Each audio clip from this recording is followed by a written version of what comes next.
ಕಾಂಪೌಂಡ್ನ ಕ್ರೈಸ್ತ ಮೈದಾನದಲ್ಲಿ ನಾವು ಸಹಬಾಳ್ವೆ ಸಮಾವೇಶವನ್ನು ಮಾಡಿದ್ವಿ. ಇದೇ ವೇದಿಕೆಯಲ್ಲಿ ಬಹುಶಃ ಇಷ್ಟೊತ್ತಿಗೆ ಇಡೀ ವೇದಿಕೆ ತುಂಬ ಎಲ್ಲ ಬೇರೆ ಬೇರೆ ಭಾರತದ ಬೇರೆ ಬೇರೆ ರಾಜ್ಯಗಳ, ಕರ್ನಾಟಕದ ಬೇರೆ ಬೇರೆ ಜಿಲ್ಲೆಗಳ ಜನಸ್ತೋಮ ಇಲ್ಲಿ ಬಂದಿತ್ತು. ಆ ಸಮಯದಲ್ಲಿ ಹಿಜಾಬ್ ಮತ್ತು ಹಲಾಲ್ ಕರ್ನಾಟಕದ ಬಹುದೊಡ್ಡ ವಿವಾದಾಸ್ಪದ ವಿದ್ಯಮಾನವಾಗಿತ್ತು. ಇಡೀ ಕರ್ನಾಟಕವೇ ತಲ್ಲಣಗೊಂಡಿರುವಂಥ, ಎಲ್ಲರೂ ಕೂಡ ಚಿಂತಾಕ್ರಾಂತರಾಗಿ ಕೂತಂಥ ಸಂದರ್ಭದಲ್ಲಿ ಉಡುಪಿಯ ಎಲ್ಲ ಸಂಘಟನೆಗಳು ಸೇರಿ ಒಂದು ಹೊಸ ರೀತಿಯ ಕಥನವನ್ನು ಕಟ್ಕೊಳ್ಬೇಕು ಅನ್ನೋ ಕಾರಣಕ್ಕೆ 2 ತಿಂಗಳು ಕೆಲಸ ಮಾಡಿ ಸಹಬಾಳ್ವೆ ಸಮಾವೇಶವನ್ನು ಬಹಳ ಯಶಸ್ವಿಯಾಗಿ ಮತ್ತು ಕರ್ನಾಟಕಕ್ಕೆ ಇಲ್ಲಿರುವಂಥ ಕೊಡುಗೆಗಳು, ಅದರಲ್ಲೂ ವಿಶೇಷವಾಗಿ ಕರಾವಳಿ ಕರ್ನಾಟಕದ ಕೊಡುಗೆಗಳ ಬಗ್ಗೆ ಒಂದು ಹೊಸ ವಿನ್ಯಾಸದಲ್ಲಿ ಕಾರ್ಯಕ್ರಮವನ್ನು ನಾವು ಡಿಸೈನ್ ಮಾಡಿ ಆ ಸಮಾವೇಶ ಯಶಸ್ವಿ ಆಯಿತು. ಇದು ಯಶಸ್ವಿ ಆಯಿತು ಅನ್ನೋ ಕಾರಣಕ್ಕೆ ನಾನು ಹೇಳ್ತಾ ಇಲ್ಲ. ಆ ನಂತರದಲ್ಲಿ ಹಿಜಾಬ್, ಹಲಾಲ್ ಇತ್ಯಾದಿಗಳು ಘಟನೆಗಳು ಕರಾವಳಿಯಲ್ಲಿ, ವಿಶೇಷವಾಗಿ ಉಡುಪಿ ಜಿಲ್ಲೆಯಲ್ಲಿ ಬಹಳ ದೊಡ್ಡ ಪ್ರಮಾಣದಲ್ಲಿ ಕಡಿಮೆ ಆಯಿತು, ಇಲ್ಲ ಅಂತಲೇ ಹೇಳ್ಬೋದು. ಆ ರೀತಿಯ ಪರಿಣಾಮವನ್ನು ಸಮಾವೇಶ ಬೀರ್ತು. ಈಗ ಮತ್ತೊಂದು ದೇಶಾಭಿಮಾನಿ ಸಮಾವೇಶ ಮತ್ತೆ ಸಜ್ಜಾಗಿ ಇದು ಕೂಡ ಹೊಸ ರೀತಿಯ ಒಂದು ರೀತಿಯ ಸಂದೇಶವನ್ನು ಕೊಡ್ತಾ ಇದೆ. ಈ ಸಂದೇಶವೂ ಕೂಡ ಉಡುಪಿ ಮತ್ತು ಕರ್ನಾಟಕದಲ್ಲಿ ಎಲ್ಲ ಕಡೆ ಪಸರಿಸಬೇಕು ಅಂತೇಳಿ ನಾವು ಆಶಯವನ್ನು ಹೊಂದಿದ್ದೀವಿ. ಈಗಾಗಲೇ ಮಾವಳ್ಳಿ ಶಂಕರ್ ಅವರು ಭಾಳ ವಿಸ್ತಾರವಾಗಿ ಯಾವ ರೀತಿಯ ಒಂದು ಚಿಂತನೆಗಳನ್ನು ನಾವು ಬೆಳೆಸ್ಕೋಬೇಕೆನ್ನುವಂಥ ಮಾರ್ಮಿಕವಾದ ಮಾತುಗಳನ್ನು ನಮ್ಮ ಜೊತೆಗೆ ಹಂಚಿಕೊಂಡಿದ್ದಾರೆ. ನಾನು ಭಾಳ ಸಮಯ ತೆಗೆದುಕೊಳ್ಳೋದಿಲ್ಲ, ಈಗಾಗಲೇ ಸಮಯ ಬಹಳಷ್ಟು ಆಗಿದೆ, ಆ ಎಚ್ಚರಿಕೆಯಿಂದಲೇ ಇಟ್ಕೊಂಡಿದ್ದೀನಿ. ಸೊ ಬಾಬಾ ಸಾಹೇಬ್ ಅಂಬೇಡ್ಕರ್ ಅವರು ನಿಮಗೆ ಗೊತ್ತಿರುವ ಹಾಗೆ ಈ ಪ್ರಪಂಚ ಕಂಡ ಮಹಾನ್ ದಾರ್ಶನಿಕ, ಪ್ರಪಂಚದಲ್ಲಿ ಅತಿ ವಿರಳವಾಗಿ ಸಿಗುವಂಥ ಮಹಾ ಮುತ್ಸದ್ದಿ, ಪ್ರಪಂಚದಲ್ಲಿ ಅತಿ ಹೆಚ್ಚು ಯಾವ್ದಾದ್ರು ಡಾಕ್ಟರೇಟ್ಗಳನ್ನ ಪಡೆದಿದ್ರೆ ಹಲವಾರು ವಿಷಯಗಳಲ್ಲಿ ತಜ್ಞರಾಗಿ ಇದ್ರೆ ಅದು ಬಾಬಾ ಸಾಹೇಬ್ ಅಂಬೇಡ್ಕರ್ ಅವರಿಗೆ ಸಲ್ಲುತ್ತೆ. ಮತ್ತು ಅಂತಹ ಮಹಾ ಮೇಧಾವಿ, ಮಾನವತಾವಾದಿ, ನಮ್ಮ ಇಡೀ ತೃತೀಯ ಜಗತ್ತಿನ ಭಾರತದಂಥ ದೇಶಕ್ಕೆ ಒಂದು ವಿಶೇಷವಾದಂಥ ಸಂವಿಧಾನವನ್ನು ಕೊಟ್ಟಂಥ ಒಬ್ಬ ನಿಮ್ಮೆಲ್ಲರಿಗೂ ಇವತ್ತಿಗೂ ಕೂಡ ಆದರ್ಶಮಯವಾಗುವ ಚೇತಾಭಾರಿಯಾದಂಥ ಒಂದು ವ್ಯಕ್ತಿತ್ವ.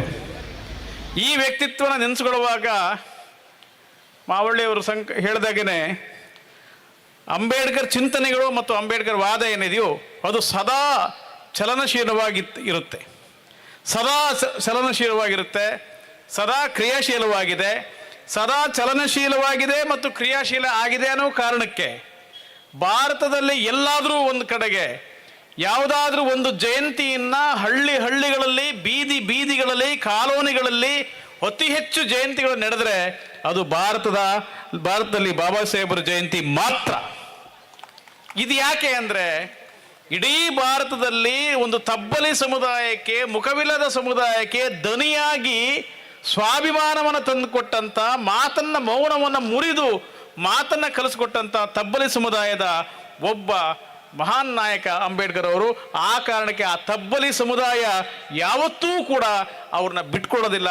ಅಂಥ ಸ್ವಾಭಿಮಾನದ ಜನತೆ ಇವತ್ತು ಅವ್ರನ್ನ ಆಚರಣೆ ಮಾಡ್ತಾರೆ. ಅದು ಕೆಲವೊಮ್ಮೆ ಅದು ಒಂದು ರೀತಿಯಲ್ಲಿ ಫಾರ್ಮಾಲಿಟಿ ಅಂತ ಅನ್ಸಿದ್ರು ಕೂಡ ಇನ್ನೂ ವಿಚಾರದ ಹರಿವು ಅದ್ರ ಒಳಗಡೆ ಹರಿತಾ ಇರೋದನ್ನು ನಾವು ನೋಡ್ತಾ ಇದ್ದೀವಿ. ಬಹಳ ಮುಖ್ಯವಾಗಿ ಅಂಬೇಡ್ಕರ್ ಅವರು ಏನೆಲ್ಲ ಕೊಡುಗೆ ಕೊಟ್ಟರು ಅನ್ನೋದ್ರ ಬಗ್ಗೆ ನಾವೆಲ್ಲ ಕಡೆ ನೋಡ್ತಾ ಇದ್ದೀವಿ. ನಮ್ಗೆ ಗೂಗಲ್ ಸರ್ಚ್ ಬರುತ್ತೆ. ಇನ್ಫಾರ್ಮೇಷನ್ ದೊಡ್ಡ ಮುಖ್ಯ ಅಲ್ಲ. ಗೂಗಲಲ್ಲಿ ಹೋದರೆ ನಿಮಗೆ ಎಷ್ಟು ಬೇಕಾದರೂ ಮಾಹಿತಿಗಳು ಸಿಕ್ಬಿಡುತ್ತೆ. ಆದರೆ ಇನ್ಫಾರ್ಮೇಷನ್ಗಳಿಗಿಂತ ಇನ್ಸೈಟ್ಗಳು ಬಹಳ ಮುಖ್ಯ ಆಗುತ್ತೆ. ನಿಮಗೆ ಮಾಹಿತಿಗಳಿಗಿಂತ ನಿಮಗೆ ಯಾವ ರೀತಿಯ ಒಳವುಗಳು, ಅಂಬೇಡ್ಕರ್ ಅವ್ರನ್ನ ಯಾವ ರೀತಿ ಅರ್ಥ ಮಾಡ್ಕೊಳ್ತೀವಿ ಅನ್ನೋದು ಬಹಳ ಮುಖ್ಯ ಆಗುತ್ತೆ. ಅಂಬೇಡ್ಕರ್ ಅವರ ಇಡೀ ಸಂಘರ್ಷಮಯ ಜೀವನ ಏನಿತ್ತು, ಈ ಸಂಘರ್ಷಮಯ ಜೀವನದಲ್ಲಿ ಅವರು ಬಹುದೊಡ್ಡ ಕಾಣಿಕೆಯನ್ನು ಕೊಟ್ಟಿರೋದು ಈ ಜಾತಿ ವ್ಯವಸ್ಥೆ. ನಮಗೆ ಅದು ಅಪತ್ಯ ಆಗಲಿ, ನಮಗೆ ಕಹಿ ಆಗಲಿ, ಅದೇ ವಾಸ್ತವ. ಭಾರತದಲ್ಲಿ 4,000 ಜಾತಿಗಳಿದೆ.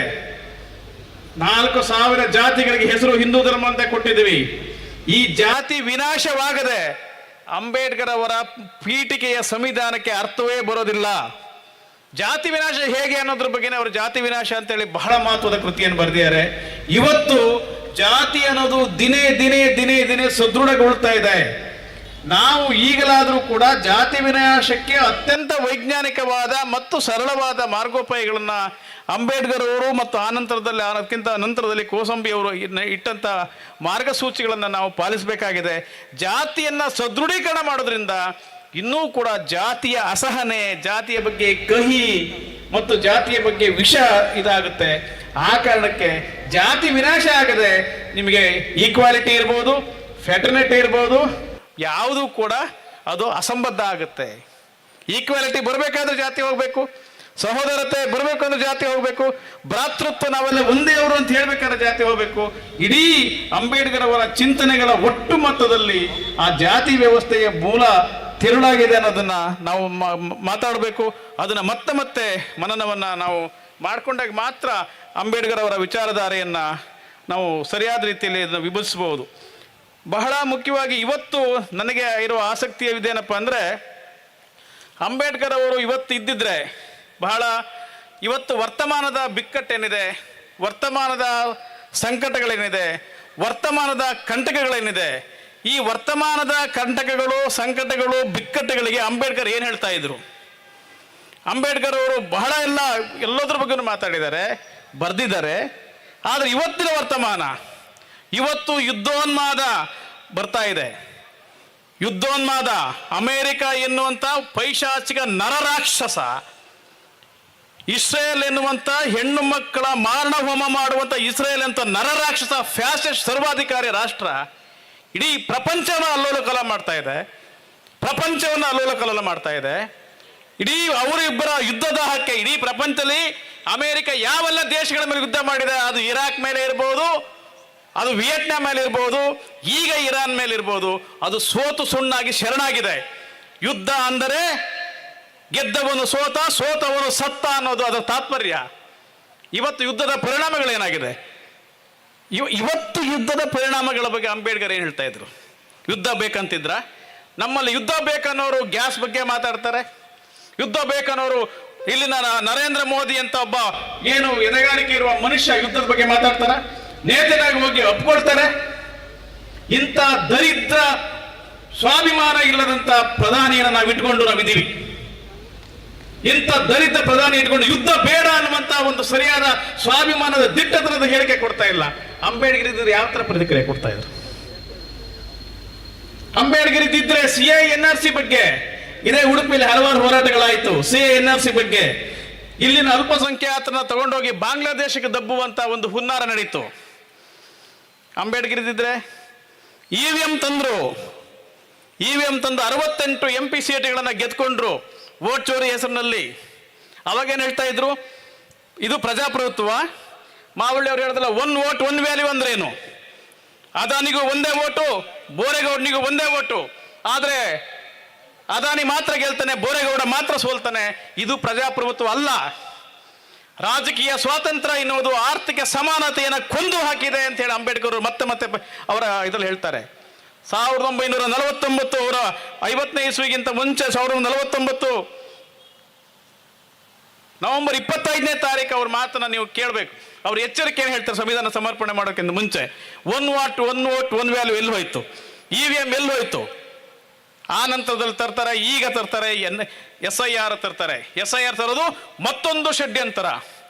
ಈ ದೇಶ ಹಿಂದೆಂದು ಕಂಡು ಕೇಳರಿಯದ ರೀತಿಯಲ್ಲಿ ಇಲ್ಲಿನ ಬಡವರನ್ನ, ಆದಿವಾಸಿಗಳನ್ನ, ಅಲೆಮಾರಿಗಳನ್ನ, ಹೆಣ್ಮಕ್ಳನ್ನ, ಲಿಂಗತ್ವ ಅಲ್ಪಸಂಖ್ಯಾತರನ್ನ, ಇವರನ್ನ ಹೊರದಬ್ಬುವಂತ ಹೊಸ ಒಂದು ಷಡ್ಯಂತ್ರ ನಡೀತಾ ಇದೆ. ಇದು ನಮ್ಮ ದೇಶದ ಸರ್ವಾಧಿಕಾರದ ಒಂದು ದೊಡ್ಡ ಸುನಾಮಿ ಬರ್ತಾ ಇದೆ. ಇದರ ಬಗ್ಗೆ ಅಂಬೇಡ್ಕರ್ ಅವರು ಇದ್ದಿದ್ರೆ ಏನು ಹೇಳ್ತಾ ಇದ್ರು? ಅಂಬೇಡ್ಕರ್ ಮೊದಲಿಗರಾಗಿ ಈ ಎಲ್ಲ ಇವರ ಪೈಶಾಚಿಕ ಕೃತ್ಯಗಳನ್ನ ವಿರೋಧಿಸ್ತಾ ಇದ್ರು, ಬೀದಿಯಲ್ಲಿ ನಿಂತುಕೊಳ್ತಾ ಇದ್ರು. ಇದು ನಮಗೆ ಇವತ್ತು ಅಂಬೇಡ್ಕರ್ ಅವರ ಮರುಹುಟ್ಟು ಬೇಕಾಗಿದೆ. ಅಂಬೇಡ್ಕರ್ ಅವರು ನಿಜಕ್ಕೂ ಮರುಹುಟ್ಟನ್ನು ಬೇಕಾಗಿದೆ.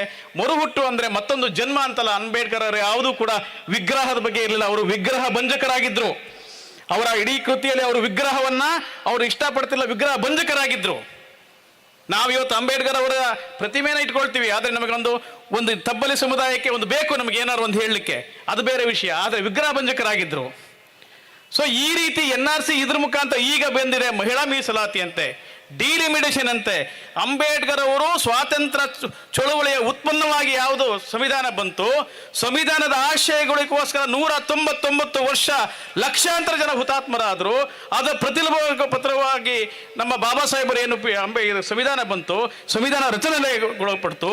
ಆ ಸಂವಿಧಾನದ ಆಶಯಗಳನ್ನು ನುಚ್ಚು ನೂರು ಮಾಡುವ, ಪ್ರಜಾಪ್ರಭುತ್ವಕ್ಕೆ ಕೊನೆಯ ಮೊಳೆಯನ್ನು ಹೊಡೆಯುವಂತ ಕೆಲಸವನ್ನು ಮಾಡ್ತಾ ಇದ್ದಾರೆ.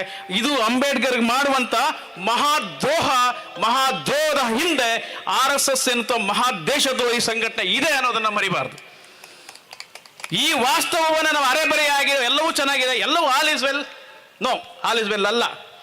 ಇದರಿಂದ ಇಲ್ಲಿ ಡಿಲಿಮಿಟೇಷನ್, ಅದರ ಕೆಳಗಡೆ ಮಹಿಳಾ ಮೀಸಲಾತಿ ದಿಢೀರಂತ ಮೊನ್ನೆ. ಇದ್ರ ಮುಖಾಂತರ ಇಡೀ ಭಾರತದ ಪ್ರಜೆಗಳನ್ನ ಯಾವ ಸ್ವಾತಂತ್ರ್ಯ ಹೋರಾಟ ನಡ್ಕೊಂಡು ಬಂದಿದೆಯೋ ನಮ್ಮ ಆದ್ಯತೆಯ ಗಮನವನ್ನ ಇದು ಮಾಡ್ತಾ ಇದೆ. ಅಂಬೇಡ್ಕರ್ ಹೇಳಿದ್ರು, ಭೂಮಿ ರಾಷ್ಟ್ರೀಕರಣ ಆಗಬೇಕು, ಪ್ರತಿಯೊಬ್ಬ ಮನುಷ್ಯ ಘನತೆಯಿಂದ ಬದುಕುವಂತ ಸ್ಥಿತಿ ಬರಬೇಕು. ಭೂಮಿ ರಾಷ್ಟ್ರೀಕರಣ ಆದ್ರೆ ಮಾತ್ರ ಬಡವರು ಆರ್ಥಿಕ ಸಮಾನವಾಗ್ತಾರೆ. ಇವತ್ತು ಭೂಮಿ ರಾಷ್ಟ್ರೀಕರಣ ಆಗ್ತದೆ ಇಲ್ಲಿನ ಕಾಂಗ್ರೆಸ್ ಸರ್ಕಾರ ಒಳಗೊಂಡ ಹಾಗೆ. ಮಾವಳ್ಳಿಯವರು ನಾವೆಲ್ಲ ಫ್ರೀಡಂ ಪಾರ್ಕಲ್ಲಿ ಕೂತು ಸುಸ್ತಾಗ್ಬಿಟ್ಟಿದ್ದೀವಿ. ಫಾರಂ 53, 57, ಫಾರಂ 50, 94C, 94CCಯಲ್ಲಿ 50 ಲಕ್ಷ ಅರ್ಜಿಗಳು, ಕರ್ನಾಟಕದ ಬಡವರ ಅರ್ಜಿಗಳು ಇವತ್ತು ಕೃಷ್ಣ ಬೈರೇಗೌಡರ ಹತ್ರ, ಜಮೀರ್ ಅಹಮದ್ ಹತ್ರ ಮತ್ತು ಇವರ ಹತ್ರ ಚಲುವರಾಯ ಸ್ವಾಮಿ ಹತ್ರ ಟೇಬಲ್ ಮೇಲೆ ಇದೆ. 2 ಕೋಟಿ ಜನಕ್ಕೆ ಭೂಮಿ ಮತ್ತು ವಸತಿ ಇಲ್ಲ. ಅಂಬೇಡ್ಕರ್ ಹೇಳ್ತಾರೆ 35 ಟು ಡೈರೆಕ್ಟಿವ್ ಪ್ರಿನ್ಸಿಪಲ್ಸ್ ಅಲ್ಲಿ ಅವರು ಭೂಮಿ ರಾಷ್ಟ್ರೀಕರಣ ಆಗಬೇಕು. ಭೂಮಿ ಇದ್ದಾಗ ಮಾತ್ರ ಇಲ್ಲಿನ ಅಸ್ಪೃಶ್ಯರಿಗೆ, ದಲಿತರಿಗೆ ಮತ್ತು ದಮನಿತರಿಗೆ ಸ್ವಾಭಿಮಾನ ಬರುತ್ತೆ. ಸ್ವಾಭಿಮಾನದಿಂದ ಘನತೆಯಿಂದ ಬದುಕುವ ಹಕ್ಕನ್ನು ಕೊಟ್ಟಾಗ ಮಾತ್ರ ದೇಶದ ಸಂವಿಧಾನಕ್ಕೆ ಅರ್ಥ ಬರುತ್ತೆ ಅಂತ ಹೇಳ್ತಾರೆ. ಇವತ್ತು ಈ ಸರ್ಕಾರ ಅದನ್ನು ಮಾಡ್ತಾ ಇಲ್ಲ. ನಾವು ಅದಕ್ಕೋಸ್ಕರ ಹೋರಾಟ ಮಾಡಬೇಕು. ಆ ಕಾರಣಕ್ಕೆ ಇವತ್ತು ಬಾಬಾ ಸಾಹೇಬ್ ಅಂಬೇಡ್ಕರ್ ಅವರು ಹಿಂದೆಂದಿಗಿಂತಲೂ ಕೂಡ 21ನೇ ಶತಮಾನದ ಈ ಯುಗದಲ್ಲಿ ಯುದ್ಧೋನ್ಮಾನದ ಕಾರ್ಮೋಡ ಇನ್ನೇನು ಬಂದು ಯಾವಾಗ ಕ್ಷಿಪಣಿಗಳು ಮುಖಾಂತರ ಯಾವಾಗ ಇಲ್ಲಿ ಬಂದು ಬೀಳುತ್ತಂದು ಗೊತ್ತಿಲ್ಲದ ಸಂದರ್ಭದಲ್ಲಿ ಅಂಬೇಡ್ಕರ್ ಅವರ ಚಿಂತನೆಗಳು ನಮಗೆ ನಿಜಕ್ಕೂ ಸೈದ್ಧಾಂತಿಕವಾದಂಥ ಮಾರ್ಗದರ್ಶನವನ್ನು ಕೊಡಬೇಕು. ಹಾಗೆ ಕೊಟ್ಟಾಗ ಮಾತ್ರ ಈ ಚೈತನ್ಯಯುತ ಚಳುವಳಿಗಳು ನಡೆಯುತ್ತೆ. ನಮ್ಮ ಉಡುಪಿಯ ಈ ಒಂದು ಮಾದರಿ ಏನಿದೆಯೋ ಇದನ್ನ ಜಿ ರಾಜಶೇಖರ್ ಅವರು, ಪಣಿರಾಜ್ ಸರ್ ಅವರು, ಯಾಸಿನ್ ಮಲ್ಪೆ ಅವರು, ಇನ್ನಿತರ ಎಲ್ಲ ಇಲ್ಲಿ ಬಂಧುಗಳು, DSSನ ಎಲ್ಲ ಹಿರಿಯ ಮುಖಂಡರುಗಳಿದ್ದಾರೆ. ಕಳೆದ 25 ವರ್ಷಗಳನ್ನು ನಾನು ನೋಡ್ಕೊಂಡು ಬಂದಿದ್ದೀನಿ.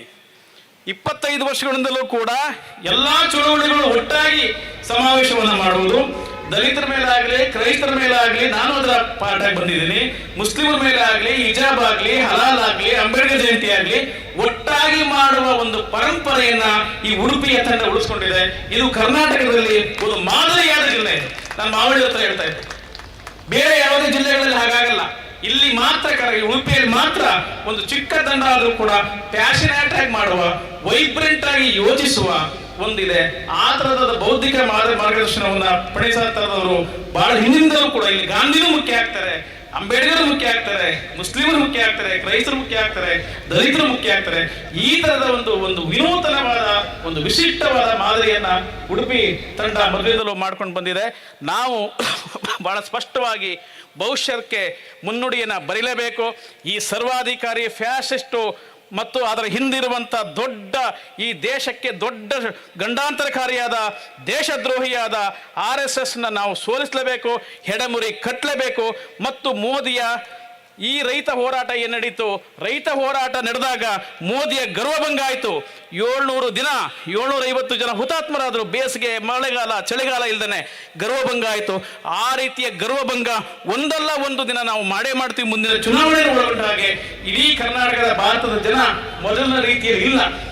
ನೀವು ಹೇಳ್ಬೋದು ಹುಡುಗರಲ್ಲ, ಹುಡುಗಿಯರೆಲ್ಲ ಎಲ್ಲ ಮೊಬೈಲ್ ಎಲ್ಲ ಬಿದ್ದಿದ್ದಾರೆ ಅಂತಲ್ಲ, ಹಾಗಿಲ್ಲ, ಆ ಥರ ಇಲ್ಲ. ಅವರು ಪಾಸಿಟಿವ್ ಆಗಿ ಯೋಚನೆ ಮಾಡುವಂಥ ಬಹುದೊಡ್ಡ ಜನವರ್ಗ ನಮ್ಮ ಕರ್ನಾಟಕದಲ್ಲೂ ಇದೆ. ಆ ಎಚ್ಚೆತ್ತ ಪ್ರಜ್ಞೆ, ನಿಜಕ್ಕೂ ಆ ಎಚ್ಚೆತ್ತ ಒಂದು ಪ್ರಜ್ಞೆ, ಎಚ್ಚೆತ್ತ ಅಂಬೇಡ್ಕರ್ ವಾದ, ಎಚ್ಚೆತ್ತ ಮಹತ್ವವಾದ, ಎಚ್ಚೆತ್ತ ಗಾಂಧಿವಾದ ನಮಗೆ ಸರಿಯಾದ ಮಾರ್ಗದರ್ಶನ ಮಾಡಬಲ್ಲದು, ದೇಶದ ಭವಿಷ್ಯವನ್ನು ರೂಪಿಸಬಲ್ಲದು ಅನ್ನುವ ಆಶಯವನ್ನು ವ್ಯಕ್ತಪಡಿಸ್ತಾ ನನ್ನ ಮಾತನ್ನು ಮುಗಿಸ್ತೀನಿ. ನಮಸ್ಕಾರ.